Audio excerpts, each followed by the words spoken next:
tout le monde, j'espère que vous allez bien. On se retrouve aujourd'hui dans un update lecture. Il s'agit du premier point lecture que je fais en cette nouvelle année et je suis ravie de vous parler des dernières lectures que j'ai eues. Tout d'abord, on commence avec Nos vies en l'air de Manon Fargeton, publié aux éditions Rajo. Mina et Océan sont deux adolescents qui ont décidé de mettre fin à leur vie.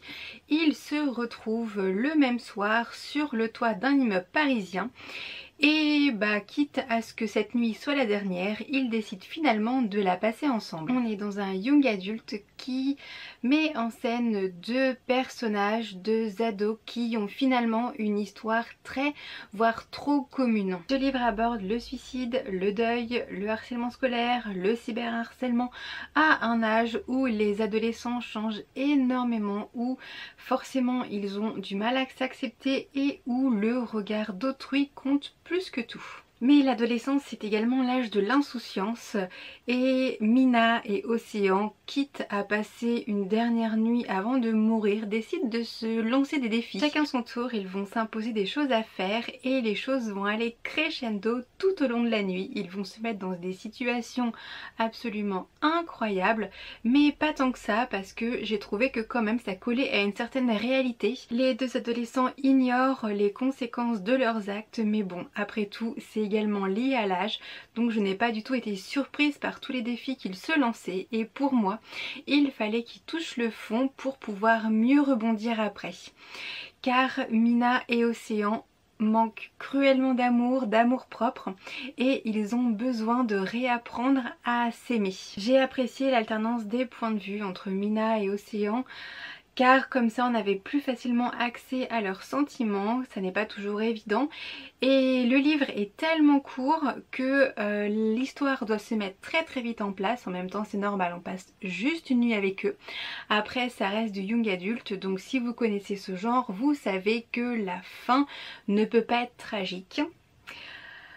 Voilà, ça n'est pas possible pour un livre de young adulte, donc la fin on s'y attend. Mais c'est un livre qui donne vraiment à réfléchir et qui permet d'avoir un autre regard aussi sur les adolescents, car c'est vraiment une période de la vie où on n'est pas bien dans sa peau et où on prend un petit peu les choses très à cœur, voire trop à cœur, et ça peut vraiment nous atteindre profondément. Donc j'ai vraiment ressenti de l'empathie pour les deux personnages que j'ai trouvé très attachant. J'ai également apprécié le fait qu'il y ait une véritable critique des réseaux sociaux, car on le sait tous, les réseaux sociaux ça peut être génial mais ça peut également être l'enfer et détruire certaines personnes. On a tous entendu dans l'actualité des jeunes qui se sont suicidés suite à du cyberharcèlement, donc moi je trouve ça hyper important d'en parler, de le dénoncer aussi, et pour ça merci Manon Fargeton, parce que vraiment on n'en parle pas assez aujourd'hui alors que je pense que c'est en train de prendre de l'ampleur sur les réseaux. C'est toujours extrêmement facile d'être derrière un écran et certains prennent des libertés, se croient un petit peu tout puissants, se permettent des choses qui ne se permettraient pas dans la vraie vie.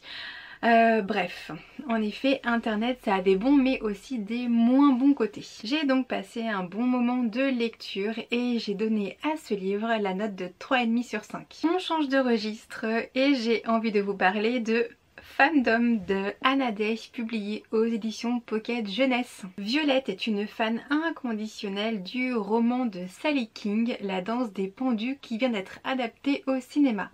Elle se rend donc avec ses amis et son petit frère au Comic Con pour rencontrer les auteurs qui incarnent ses personnages préférés. Sauf que forcément rien ne va se passer comme prévu et que tous vont se retrouver projetés dans l'histoire du roman. Tout d'abord, j'ai envie de vous parler de la couverture. Je trouve qu'elle est juste sublime.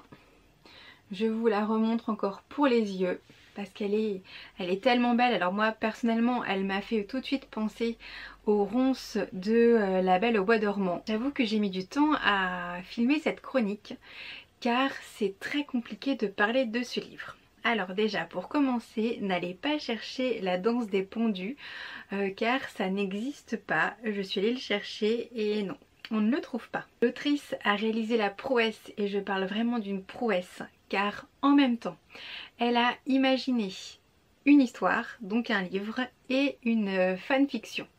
Et je trouve déjà que c'est énorme. On retrouve bien évidemment tous les éléments du roman dystopique et on comprend très vite que l'autrice a vraiment un goût très prononcé pour la fantaisie. Sauf que je n'ai pas vraiment accroché avec l'histoire, en partie à cause du personnage de Violette que j'ai trouvé assez antipathique en fait. J'ai pas réussi à m'attacher à ce personnage et on la suit tout le long du livre. Et le livre est quand même, il est assez épais. Bon, il n'est pas non plus énorme mais il est assez épais. Mais Violette, elle est plate et elle est énervante. Après, je trouvais que l'histoire était tellement bien montée que je voulais comprendre ce qui leur était arrivé. Donc il fallait bien évidemment que je poursuive ma lecture. L'action se met véritablement en place dans la deuxième partie du livre. Donc dans la première, très sincèrement, je me suis un petit peu ennuyée. J'ai mis du temps à le lire car j'ai lu des livres en même temps, mais je ne voulais pas le lâcher car vraiment j'ai apprécié le travail qu'a dû fournir cette autrice. Mais voilà. Alors après, quand on arrive dans la deuxième partie, là c'est beaucoup plus rythmé, on est davantage pris dans l'histoire et les pages défilent sans qu'on s'en aperçoive, donc j'ai bien aimé la deuxième partie. Après, on est encore et toujours dans un triangle amoureux et très sincèrement, ce genre de choses commence à me lasser. C'est toujours pareil. Voilà, pour moi aucun intérêt. J'ai vu qu'une suite était prévue et je suis extrêmement surprise car pour moi ça correspond vraiment à un one shot. Très sincèrement, je ne suis pas sûre de lire la suite car ce livre se suffit à lui-même. On verra au moment voulu, mais je n'ai pas de date à vous communiquer.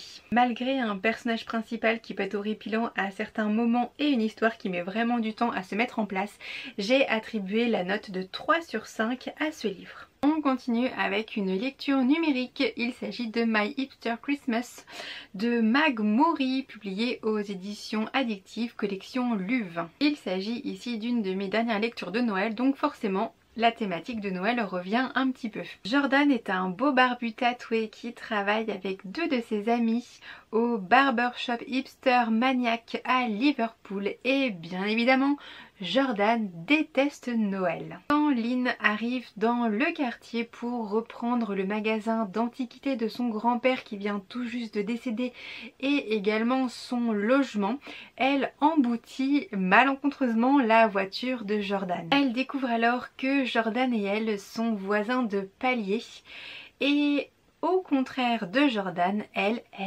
adore Noël. On va assister à une romance entre les deux personnages. Certes, le résumé peut paraître un petit peu léger quand on le raconte comme ça, mais finalement j'ai trouvé que les personnages avaient une profondeur et surtout ils avaient un passé qui pouvait être assez lourd.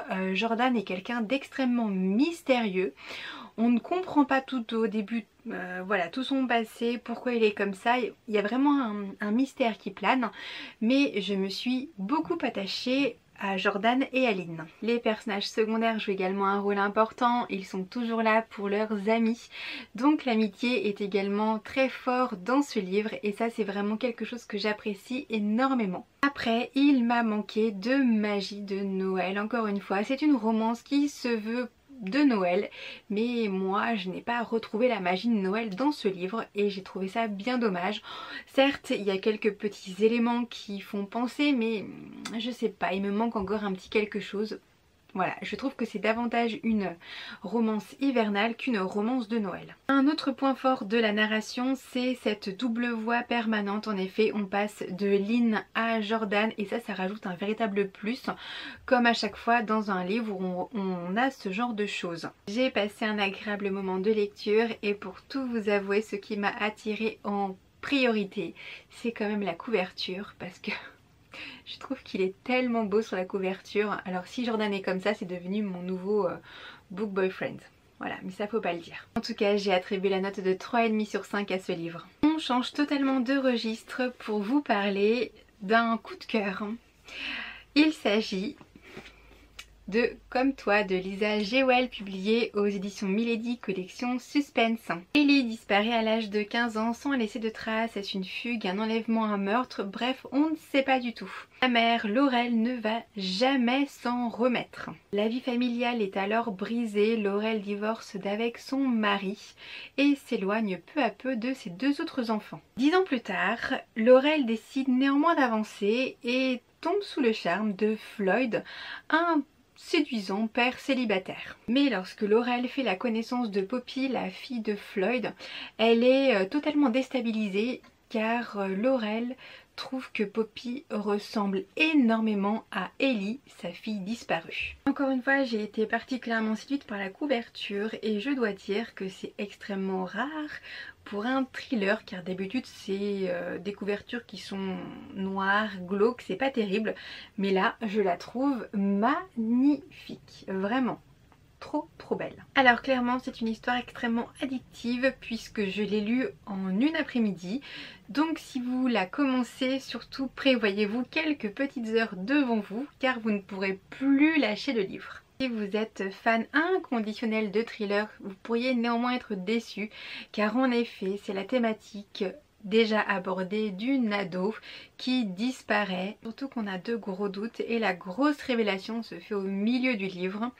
Donc forcément il y a un petit peu moins de suspense. Néanmoins la question pourquoi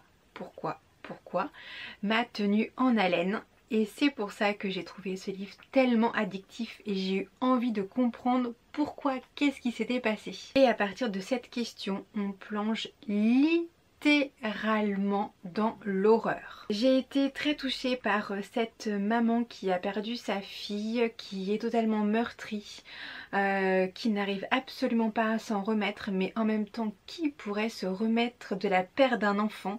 C'est juste impossible. Bref, j'ai trouvé que Laurel était vraiment très attachante et l'épilogue est particulièrement émouvant. Ça m'a fait frissonner, enfin voilà, j'ai trouvé rien que d'en parler ça me refait quelque chose. Bref, j'ai adoré cette lecture. Ce livre m'a donné envie de découvrir d'autres histoires de Lisa Jewell. J'ai vu qu'un autre thriller était publié également dans la collection Milady. Donc je le lirai avec grand plaisir. Vous l'aurez compris, c'est un coup de cœur, donc j'ai attribué à ce livre la note de 5 sur 5. On termine cette update lecture avec un dernier coup de cœur. En effet, j'ai eu énormément de chance en ce début d'année d'avoir d'aussi belles lectures. Il s'agit de Orion, le tome 1 de Battista Tarantini, publié aux éditions Hugo Roman, collection New Romance. Orion est un célèbre chorégraphe français qui s'invite dans l'école de la compagnie du ballet de Sydney. Lorsqu'il découvre Léo, la première danseuse, il est totalement ébloui par elle et ne veut qu'elle pour son prochain ballet. Orion commence alors à nourrir une véritable obsession pour la jolie danseuse qui est très troublée car elle ne veut pas mettre sa carrière en péril. Tous deux vont devoir se porter car le spectacle ne doit jamais s'arrêter. J'ai pris une véritable claque avec ce livre. Waouh, on n'en sort clairement pas indemne. La plume de Battista Tarantini est juste sublime. J'ai adoré. Les personnages ont vraiment un côté lumière, paillettes quand ils sont sur scène. Et ils ont également une part d'eux qui est très sombre et qui est souvent liée à leur passé. Ce sont de véritables écorchés vifs et l'autrice arrive à nous faire passer des sentiments qui nous touchent littéralement, qui nous vont droit au cœur. La danse est bien évidemment omniprésente, c'est clairement le troisième personnage principal du livre. Elle vit à travers Orion et Léo. Pour des personnes non familières à l'univers de la danse, certes il y a tout un vocabulaire, mais finalement c'est abordable, ça ne pose pas de grandes difficultés. Au début on peut être un petit peu perdu, mais après ça va très bien et on oublie tous ces termes techniques bien vite. Je me suis attachée à la fragile Léo. Alors certes elle fait référence à d'autres personnages de young adulte, c'est un petit peu entre guillemets la nunuche, voilà. Et Orion, j'ai trouvé que ce personnage était génial. J'ai en plus adoré le enfin le parallèle qu'il y avait entre son prénom, c'est également un danseur étoile, la constellation Orion, bref j'ai adoré que tout ça soit mêlé. On comprend très vite que c'est un monde qui est extrêmement exigeant où les danseurs doivent se dépasser, aller au-delà d'eux-mêmes. Donc forcément il y a une grosse part de noirceur qui est évoquée et les révélations qui nous sont faites ne peuvent que laisser présager d'un destin tragique. Le tome 2 paraîtra le 7 février et vous pouvez être sûr que je le lirai dans la foulée. Bien évidemment, j'ai attribué à ce livre la note de 5 sur 5. Cette update lecture est désormais terminée. Merci beaucoup de l'avoir regardée jusqu'au bout. Comme vous avez pu le constater, j'ai eu de très belles lectures en cette fin d'année et ce début 2019. Je suis ravie. On se retrouve pour échanger autour de tous ces livres mais également de vos lectures dans les commentaires. Je serai ravie de vous lire. N'oubliez pas également de mettre un petit pouce en l'air si la vidéo vous a plu et de vous abonner pour recevoir mes prochaines vidéos. Je vous fais plein de très gros bisous et je vous dis à très vite. Salut!